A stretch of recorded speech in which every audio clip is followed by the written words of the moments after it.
how long does a usual training camp do you think should be? That Well, including strength and conditioning.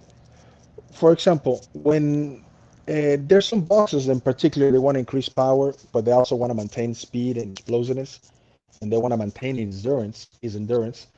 Then you Mm-hmm. have to, if you're given the choice to, for example, if you are a top five in the world and you're given the choice to pick up your dating fight, I mean, you're fight dating, I mean, yeah, you fight date. I will advise them to do 12-week training or 14, which mainly the first 4 weeks will be only conditioning, like strength conditioning, no boxing, nothing like that. And obviously, then after the 4 weeks, we have 10 weeks left. Then we start, we start doing. I would advise them to start doing their boxing training. And what I do is, normally when I get the date, when I start with a guy and I get the fighting date, I do what is called planification program. I break it into stages based on how many weeks I have. So every boxer I have, they never train the same.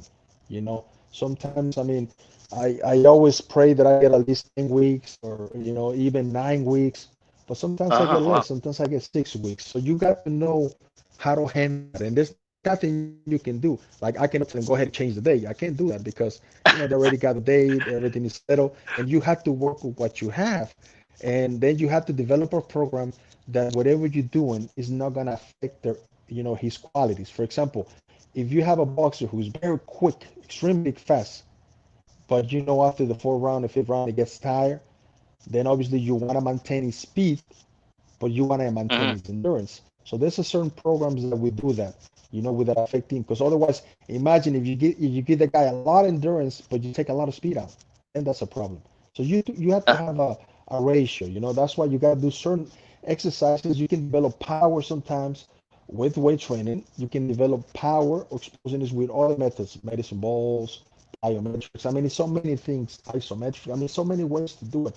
But you have to know exactly how many weeks you have before each camp.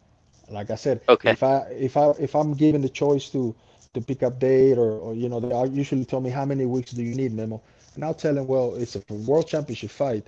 I usually want 10 to 12 weeks. If we go 14, fine, but if we go 12, that's okay, without counting the week of the fight. That way, I can be able to work on a good base.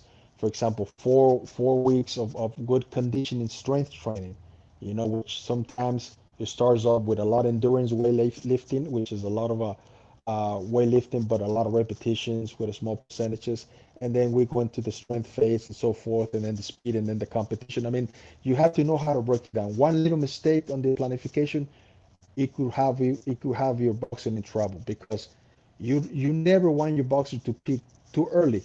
You want him to peak right on the 5 week. So it has to be very precisely.